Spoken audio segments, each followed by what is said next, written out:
Hello प्यारे बच्चों, क्या हाल चाल है आप सभी के डियर स्टूडेंट्स। नवदीप सर की फिजिक्स की क्लास में आप सभी का स्वागत है प्यारे बच्चों। तो अपने चल रहा था फिजिक्स का चैप्टर नंबर 7। आज पार्ट नंबर 5 अपने इसका डिस्कस करने जा रहे हैं। तो देखो, आज से जो चैप्टर है उसका जो रूप है बिल्कुल चेंज हो जाएगा। ठीक है, जो पहले था, इससे पहले आपने बेसिक टॉपिक पढ़े इस चैप्टर के, या फिर जो बेसिक फॉर्मूले थे, बायो सावर्ट्स लॉ था, वो पढ़ा। ठीक है, अब जो आज से चैप्टर स्टार्ट होने जा रहा है ये वाला, ये इसके डेरिवेशन यानी फॉर्मूले आ जाएंगे। ठीक है, और जो पहला फॉर्मूला है वो आपका 2 वीडियो में कंप्लीट होगा। इतना बड़ा फॉर्मूला है, तो वो अपनी कॉपियां लेके बैठ जाओ और उसमें करते चलो, हर एक स्टेप समझते चलो आप, क्योंकि फॉर्मूला थोड़ा सा डिफरेंट है और ज्यादातर बच्चों को दिक्कत आती है इसमें। तो देखिए, टॉपिक का नाम क्या है।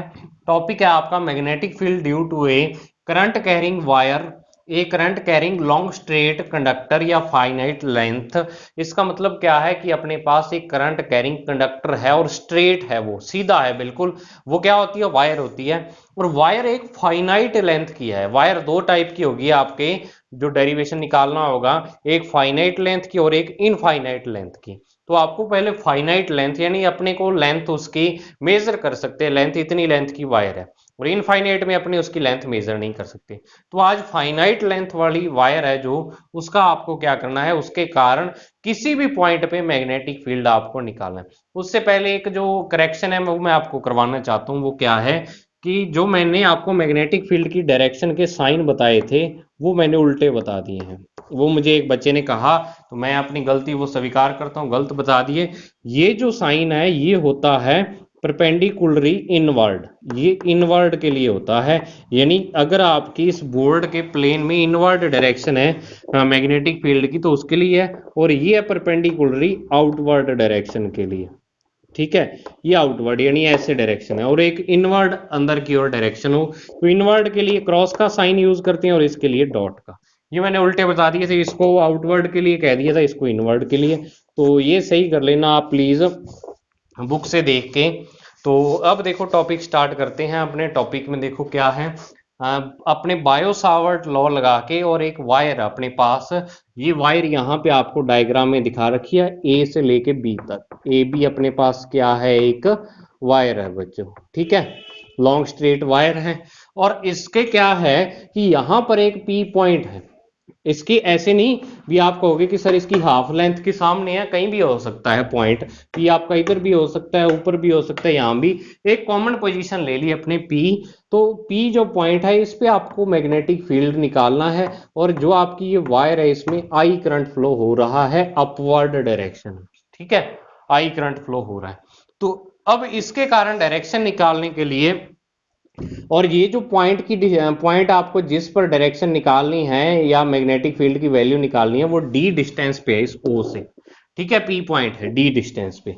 अब देखो आपको क्या है, यहां पर आपको सबसे पहली चीज कि जब भी आपको मैग्नेटिक फील्ड की वैल्यू निकालनी है, तो किसके लिए, लॉन्ग स्ट्रेट कंडक्टर के लिए किसका यूज करते हो, बायो सावर्ट लॉ का। बायो सावर्ट लॉ लगाते हो ना, तो वही बायो सावर्ट लॉ यहां लगाएंगे। तो बायो सावर्ट लॉ लगा के, और अपने सबसे पहले डी बी की वैल्यू लिखेंगे, और इसका इंटीग्रेशन कर देंगे तो बी की वैल्यू आ जाएगी टोटल वायर के लिए। तो डीबी क्या होता है, आप एक स्मॉल एलिमेंट लेते हो उसका, जो आपकी वायर होती है, उसके कारण उस पॉइंट पे मैग्नेटिक फील्ड लिखते हो। तो अपने क्या करना पड़ेगा, यहां पर एक स्मॉल एलिमेंट वायर का लेना पड़ेगा। अब मैंने स्मॉल एलिमेंट ये वाला लिया है यहाँ, ये वाला। ठीक है, ये डीएल स्मॉल एलिमेंट लिया है, और इसका ये जो डीएल एलिमेंट का पॉइंट है, ये वाला ये क्यू है, क्यू पॉइंट है। ठीक है, और इस डीएल एलिमेंट की जो इससे डिस्टेंस है, जैसे आपको मैंने बताया था ना उस दिन की, अगर मान लो ऐसे आपकी कोई वायर है, तो यहाँ पे डीएल एलिमेंट आप लेते हो, तो इसकी जो इससे डिस्टेंस है ये वाली, तो ये अपने आर लेते हैं, तो यहाँ भी अपने आर लेते हैं इसकी डिस्टेंस। ठीक है, और मैंने आपको कहा था ये वाला एंगल अपने थीटा लेते हैं। ये एंगल होता है इस डीएल वेक्टर की डायरेक्शन ऊपर वाली है, और आर वेक्टर की डायरेक्शन इधर वाली है। तो अब यहाँ पे डीएल वेक्टर की डायरेक्शन ऊपर वाली है, ये वाली। ठीक है, ये डीएल वेक्टर की डायरेक्शन है, और आर वेक्टर आपका इस साइड है। तो अब आपको थीटा ये वाला लेना पड़ेगा, ना कि नीचे वाला। ठीक है ना, थीटा नीचे वाला नहीं ऊपर वाला होगा, क्योंकि जो थीटा होता है ये डीएल और आर के बिटवीन कौन होता है। और ये दोनों वेक्टर हैं, एक वेक्टर आपका ऐसे जा रहा है, एक वेक्टर आपका ऐसे जा रहा है, तो इन दोनों के बिटवीन एंगल लोगे। अगर जैसे मैंने आपको, अगर 11वीं क्लास में आपने पढ़ा हो, तो दो वेक्टर, ए वेक्टर इधर जा रहा है और आपको मैं कह दूं बी वेक्टर इधर जा रहा है, तो आप इसका एंगल जो लोगे, तो कई बच्चे सोचते हैं ये वाला एंगल लेके, लेकिन ये वाला एंगल ना लेके अपने इस ए वेक्टर को आगे बढ़ाते हैं। तो इन दोनों वेक्टर्स का जो यहाँ पे ये वाला पॉइंट है, यहाँ ये वाला थीटा एंगल लेते हैं, ये वाला नहीं लेते। ठीक है, तो ऐसे जब दो वेक्टर आपके जा रहे हो, तो ऐसे ही जा रहे हैं ये दोनों वेक्टर, और यहाँ पे भी डीएल वेक्टर ऊपर जा रहा है और आर वेक्टर इधर है, तो डीएल और आर के बिटवीन जो एंगल है वो ये वाला थीटा अपने लेंगे। सबसे मेन चीज यही है, और बच्चों को दिक्कत भी यहीं पे आती है एंगल लेने में। ठीक है, इतनी बात समझ आ गई आपको। अब देखो अपने क्या करते हैं, एक चीज और करते हैं यहां पर, कि जो तार के या वायर के एंड्स हैं, वायर के बिल्कुल लास्ट वाले एंड हैं, ये ए है और इसका नाम बी है, इस एंड्स को अपने क्या कर देते हैं, इस पी पॉइंट से मिला देते हैं। और ये वाले जो एंगल्स है, देखो ऊपर वाला एंगल अपने क्या करेंगे, वायर का यहां पे लेंगे θ2, ठीक है, और नीचे वाला θ1, और यहां पे जो एंगल बनेंगे उनको अपने कहेंगे, नीचे वाले एंगल को φ1 कह देंगे और ऊपर वाले कंप्लीट एंगल को φ2 कह देंगे। अब आप कहोगे कि सर ये एंगल φ1 φ2 θ1 θ2 किस काम आएंगे, तो वह भी काम आपको अभी डेरिवेशन में पता लगेगा। एक बार इतना डायग्राम आपके समझ में आना चाहिए। ठीक है, अब देखो आपके पास डीएल है, अब एक स्मॉल एलिमेंट है वायर का, तो इसके कारण इस पी पॉइंट पे आप मैग्नेटिक फील्ड डी बी की वैल्यू लिखो, तो वो कहोगे कि सर वो होती है μ0I अपॉन 4 पाई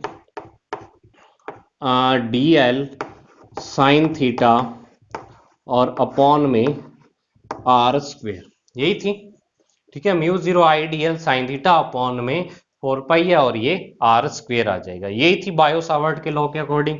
तो अब टोटल मैग्नेटिक फील्ड, ये तो क्या है, स्मॉल एलिमेंट डीएल के कारण है, ये डीएल एलिमेंट के कारण है, तो टोटल मैग्नेटिक फील्ड उसके लिए अपने क्या करेंगे बच्चों, जो डी बी आया है इसका इंटीग्रेशन कर देंगे, इंटीग्रेशन ऑफ डी बी कर देंगे। ठीक है, तो b इज इक्वल टू जो आपके पास आएगा integration of μ0 upon 4 pi I D L sine theta और अपॉन में आर स्क्वेयर। अब इसमें जो कांस्टेंट टर्म है उसको बाहर लिख लो, तो b μ0 आई कांस्टेंट है, करंट की वैल्यू चेंज नहीं होती वायर में, 4 पाई कांस्टेंट है, बाकी सारे चेंज होंगे, d L sine theta upon r square, ये वेरिएबल्स हैं। ठीक है, देखो आपको क्या है, जो कांस्टेंट टर्म है μ0 अपॉन 4 पाई, तो आई कांस्टेंट, और आई की वैल्यू वायर में चेंज नहीं होती, आई कांस्टेंट रखते हैं अपने। डीएल चेंज हो सकता है, आप एलिमेंट बड़ा ले लो, डीएल की वैल्यू चेंज, थीटा चेंज हो सकता है क्योंकि आप इस पॉइंट की पोजीशन कहीं और ले लो, थीटा चेंज हो जाएगा, आर चेंज हो सकता है, डीएल से इस पॉइंट की डिस्टेंस चेंज हो सकती है। ठीक है, तो अब अपने को क्या है, ये वाली वैल्यू आ गई, इसको दे दो इक्वेशन नंबर फर्स्ट। अब आपको क्या है इसकी, ये dl sine theta r square, यहां तो अपने इंटीग्रेशन के लिए कुछ भी नहीं बन रहा। अगर आप कहो कि सर डीएल के रिस्पेक्ट इंटीग्रेशन करो, तो अपने को वायर की ना तो लेंथ पता है, ना ही अपने को इस साइन थीटा और आर स्क्वेयर की वैल्यू डीएल की फॉर्म में पता है। तो अपने इस इंटीग्रेशन को सही करने के लिए, बिल्कुल भी अपना इंटीग्रेशन हो जाए, तो अपने दो चीजों की वैल्यू यहां पर फाइंड करेंगे, एक तो डीएल की और एक आर की, और कोई और टर्म में करेंगे ताकि ये इंटीग्रेशन हो जाए अपना। समझ आई बात इतनी। तो अब देखो सबसे पहले जो मैं यहां पे निकालने वाला हूं वो है आपके पास value of DL, value of DL. ठीक है, डीएल की वैल्यू निकाल रहा हूं। तो अब देखो, अगर मैं यहां से एक ट्राइंगल लेता हूं, इस ट्राइंगल को मैं नीचे बना देता हूं क्योंकि आपके ऊपर वाला समझ नहीं आएगा। ठीक है, क्या ये वाला, ये डी जीरो से ओ से लेके क्यू तक, ये ओ पॉइंट है, ये क्यू पॉइंट है और ये पी पॉइंट है। ठीक है, और इसके जस्ट ऊपर, इसके जस्ट ऊपर ये वाला एंगल थीटा है यहाँ पे, और ये क्यू है, और ये वाली डिस्टेंस है, ये स्मॉल एल आपके पास, और ये वाली डी है आपके पास, ठीक है। तो अब देखो, अगर मैं आपको कहूं कि ये वाला एंगल तो आप कहोगे 90 डिग्री है सर, 90 डिग्री है। तो अब ये एक राइट एंगल ट्राइंगल बन रहा है, राइट एंगल ट्राइंगल बन रहा है, लेकिन अपने को एंगल नहीं पता है इसका। आपको पता है ना कि जो राइट एंगल ट्राइंगल ऐसे अपने बनाते हैं, इसका एक 90 डिग्री का एंगल होता है और एक एंगल साथ में थीटा और होता है। उस थीटा के बिल्कुल सामने वाली जो साइड होती है उसको अपने परपेंडिकुलर बोलते हैं। तो वही थीटा एंगल अपने को नहीं पता, क्योंकि थीटा एंगल तो बाहर दिया हुआ है ना, यहाँ पे ट्राइंगल के अंदर तो नहीं है। तो अपने देखो इस थीटा के साथ वाले की वैल्यू अपने को पता है कि अगर ये थीटा है तो ये एक स्ट्रेट लाइन पर एंगल बन रहे हैं, तो ये वाला एंगल आपके पास 180 माइनस थीटा हो जाएगा। 180 माइनस कितना हो जाएगा, थीटा, ठीक है। तो ये एंगल हो गया 180 माइनस थीटा। तो अब ये एंगल अपने को पता है, तो इस एंगल के सामने वाली भुजा ये परपेंडिकुलर और ये वाली बेस, ठीक है, और 90 डिग्री के सामने हाइपोटेनस, ये होगी। तो अब देखो अपने को तो दो ही साइड पता है, हाइपोटेनस नहीं पता है इसका। तो मैं ये दो साइड ही लिखता हूं यहां पर, ठीक है, दो साइड ही लिखता हूं। देखो क्या कि एल और डी की वैल्यू अपने को पता है, समझ आई बात। तो अगर मैं यहां से आपके पास वैल्यू लिखूं एल अपॉन डी, ठीक है, वैल्यू ऑफ डीएल में फ्रॉम ट्राइंगल, आपको यहां ट्राइंगल का नाम लिखना पड़ेगा। ट्राइंगल आपके पास क्यू पी ओ क्यू या क्यू ओ पी, कुछ भी लिख दो। तो अगर मैं यहां पर किसकी वैल्यू लिखूं, एल अपॉन डी की वैल्यू लिखूं, तो आप कहोगे क्या होगी। देखो एल यहाँ पे बेस है और डी यहाँ पे परपेंडिकुलर है। बेस अपॉन परपेंडिकुलर, आपको पता है परपेंडिकुलर अपॉन बेस तो होता है टेन थीटा, तो बेस अपॉन परपेंडिकुलर इसका उल्टा मतलब कोट थीटा हो जाएगा, ठीक है। तो एल की वैल्यू यहां से निकालूं मैं अगर, तो आप कहोगे कि सर डी कोट थीटा हो जाएगी, इधर मल्टीप्लाई हो जाएगा ना ये, ठीक है। अब देखो मैं क्या करता हूं, differentiate with respect to theta in both sides, यानी दोनों साइड में क्या करता हूं, डिफरेंशिएशन करता हूं थीटा के रिस्पेक्ट। तो इधर जब डिफरेंशिएशन करूंगा तो ये हो जाएगा, आप कहोगे dl upon d theta sir, और ये हो जाएगा डी का तो कुछ नहीं क्योंकि डी कांस्टेंट है, और कोट थीटा का होता है minus cosec square theta, minus cosec square theta, ठीक है। तो अब देखो अगर मैं dl की वैल्यू लिखूं तो आपके पास क्या आ जाएगी, माइनस डी कोसेक स्क्वायर। इससे पहले एक चीज और देखो बच्चों, एक चीज मैं गलत कर गया। सब सारा कुछ करने से पहले यहां पर आपके पास एक चीज और, डिफरेंशिएशन अभी करेंगे, लेकिन एक गलती कहां पे कर गया। देखो एंगल अपना ये वाला थीटा नहीं है, 180 माइनस थीटा है, तो यहां आपको एंगल 180 माइनस थीटा लिखना पड़ेगा, 180 माइनस थीटा, सॉरी इसके लिए कोट 180 माइनस थीटा। तो अब कोट 180 माइनस थीटा की वैल्यू कैसे निकालेंगे, वो क्वाड्रेंट से निकालनी पड़ती है ऐसे, ठीक है, कि आपको सबसे पहले जो ये यहाँ पे वैल्यू दी होती है इसको 90 और इनटू में समथिंग की फॉर्म में लाना होता है। तो इसको 90 इंटू 2 लिखेंगे, 2 यहाँ पे इवन नंबर है, इवन और ऑड। तो इवन है तो तब तो आपका बाहर वाला वही रहेगा, नहीं तो साइन कोस में, सेक टेन में, और जो आपका कोट है वो कोसेक में चेंज हो जाता है। लेकिन अगर यहाँ पे ऑड इवन नंबर हो तब तो सेम रहेगा, ऑड नंबर हो तो चेंज हो जाएगा। तो अब इवन है तो कोट का तो कोट ही रहेगा यहाँ पे। अब बात आती है कि इसके बाहर सिंबल कैसा आएगा, कोस 180 माइनस थीटा, तो इसको कोट थीटा तो लिख दिया, लेकिन साथ में प्लस आएगा या माइनस, वो क्वाड्रेंट से पता लगता है। यहाँ पे सारे प्लस होते हैं, यहाँ पे साइन और कोसेक ये ओनली प्लस के होते हैं। तीसरे में शायद कोस और साथ में आ जाता है, लास्ट में आता है ये कोस और सेक, यहाँ पे 10 और यहाँ पे आ जाता है कोट, यहाँ पे सेक और कोस आ जाता है ऐसे करके, ठीक है। तो ऐसे आएंगे, तो आपको क्या है कि देखना पड़ेगा ये कौन से क्वाड्रेंट में आ रहा है। तो 180 डिग्री तो दूसरे क्वाड्रेंट में कंप्लीट हो जाता है यहाँ पे, इससे थोड़ा सा पीछे यानी दूसरे क्वाड्रेंट में आ रहा है, और दूसरे क्वाड्रेंट में साइन और कोसेक यही दो पॉजिटिव होते हैं, बाकी सारे नेगेटिव होते हैं। तो यहाँ पे एल की वैल्यू आपके पास क्या आ जाएगी, minus D cot theta, minus आएगा। और ये जो बेसिक मैथमेटिक्स है ये आपको आना चाहिए, 11वीं क्लास का मैथमेटिक्स है ये, और पिछली बार भी ऐसा यूज आया था आपके 11वीं क्लास में। समझ आई बात। तो अब इसका देखो डिफरेंशिएशन करते हैं अपने, d l upon d theta is equal to minus d तो है ही, और कोड थीटा का होता है minus cosec square theta, minus cosec square theta होता है। तो d l is equal to आपके पास माइनस माइनस प्लस हो गया, तो ये आ गया डी कोसेक स्क्वायर थीटा, और साथ में आ जाएगा डी थीटा। ये आपके पास किसकी वैल्यू आ गई बच्चों, डी एल की वैल्यू आ चुकी है।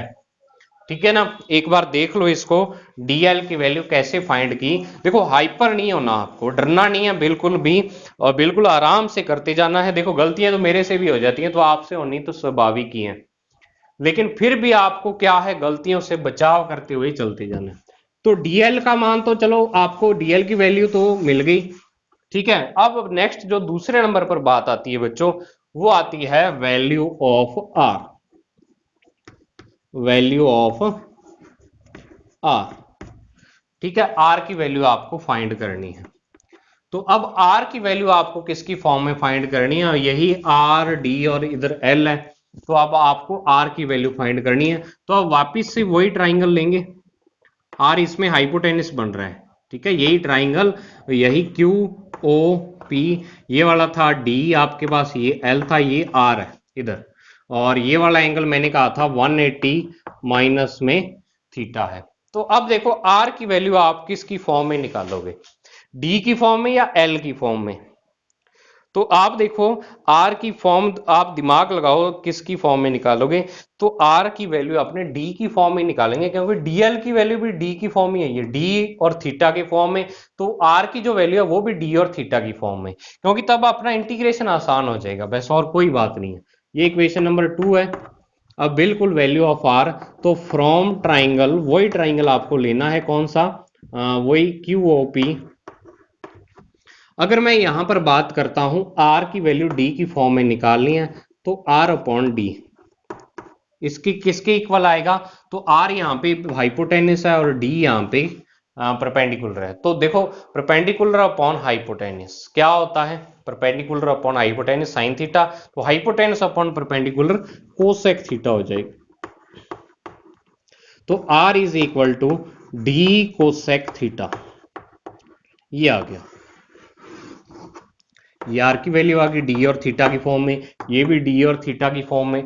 तो अब अपना क्या है, यहाँ पे साइन थीटा तो है ही, चलो इसको भी डी और थीटा, इसको भी डी और थीटा, और ये तो थीटा है ही, तो सबको डी और थीटा की फॉर्म में चेंज कर लिया। अब अपने इक्वेशन थर्ड और सेकंड से जो वैल्यू है वो फर्स्ट में पुट करते हैं। तो फर्स्ट में जब इसको पुट करोगे तो देखो बी की वैल्यू जो आएगी म्यू 0 अपॉन 4 पाई आई डीएल की value D cosec square theta into D theta. ठीक है, आई तो बाहर ही है, ये इंटीग्रेशन के अंदर है, इनटू में साइन थीटा है, और नीचे क्या आ जाएगा, D cosec theta D square cosec square theta. ये कैसे, क्योंकि आर की वैल्यू है ये, आपको नीचे आर स्क्वायर लिखना है, तो D square cosec square theta.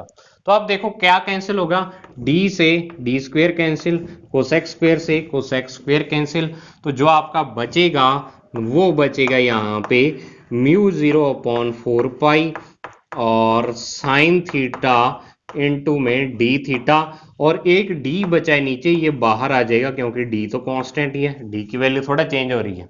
अब यहां इसकी लिमिट लगानी पड़ेगी।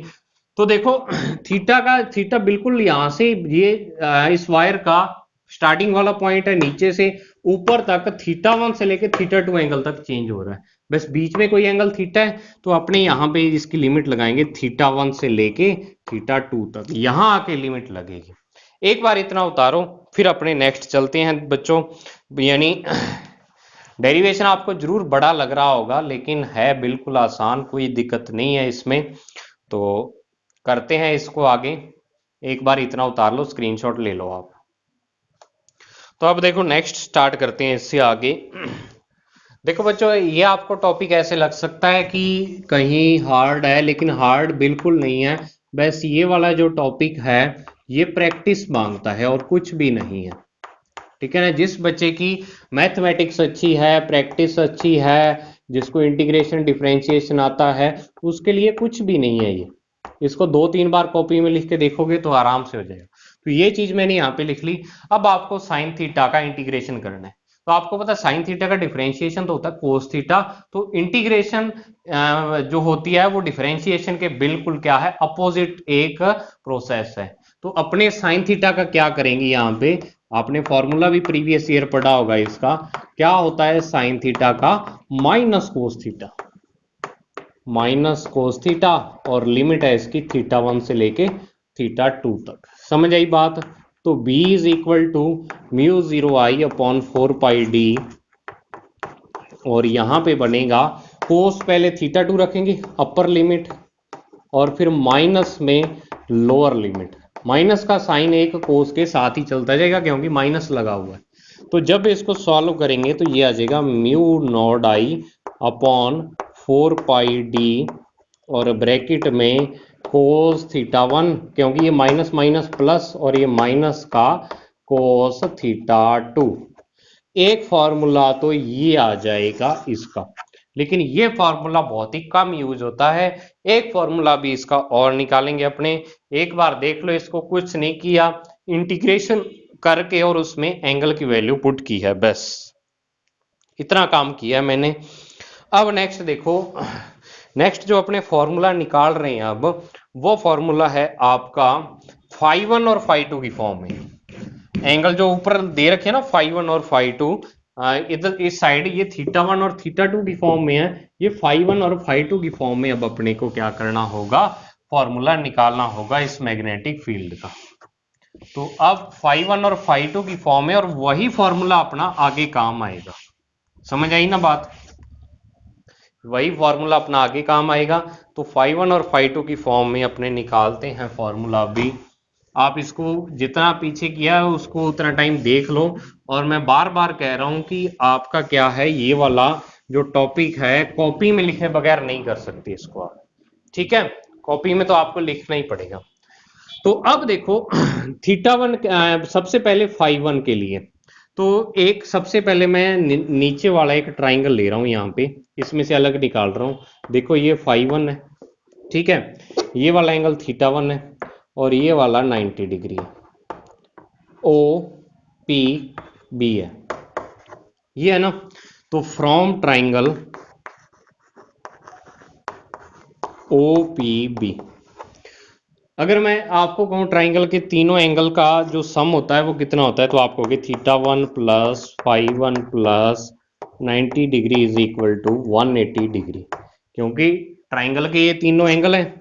तो अब थीटा 1 प्लस φ1 की वैल्यू अगर यहाँ से निकालूं, थीटा 1 प्लस φ1, तो वो आ जाएगी 180 माइनस 90, तो ये आ जाएगी 90।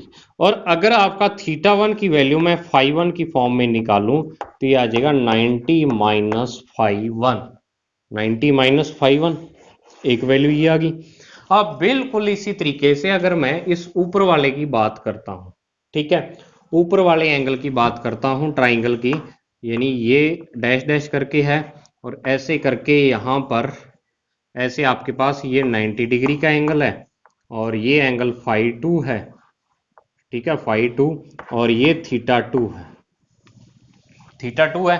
तो अब देखो ये यहां पर अगर ये थीटा 2 है तो ये वाला एंगल कितना होगा, ये हो जाएगा 180 माइनस थीटा 2, 180 माइनस थीटा 2, और ये वाला जो ट्राइंगल है ये ए ओ पी, ओ और इधर पी। तो फ्रॉम ट्राइंगल एओपी ट्राइंगल से तीनों ट्राइंगल का तीनों एंगल का सम कर दो, 90 है, एक φ2 है, एक ये है। तो 180 माइनस थीटा 2 प्लस में 90 डिग्री और प्लस में φ2, 90 डिग्री प्लस φ2, तो ये 180 डिग्री के इक्वल आ जाएगा। तो 180 से 180 कैंसिल।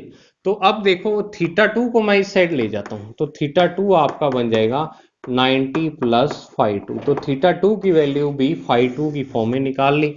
अब इस थीटा 1 और थीटा 2 की वैल्यू को इस इक्वेशन में पुट कर दो, ठीक है। तो इसमें जब पुट करोगे तो b की वैल्यू जो आपके पास आएगी म्यू नॉट आई अपॉन में 4 पाई डी, और यहां आएगा sine sorry cos sine cos 90 minus five one और माइनस में कोस 90 प्लस फाइव टू, ये आ जाएगा। ठीक है, अब इसको जब सॉल्व करोगे तो देखो कोस 90 माइनस फाइव वन, तो ये 90 इंटू वन है यहाँ पे। अब वन क्या है, एक ऑड नंबर है, और ऑड नंबर होने के कारण जो आपका कोस है वो साइन में चेंज हो जाएगा, एंगल साथ में आएगा।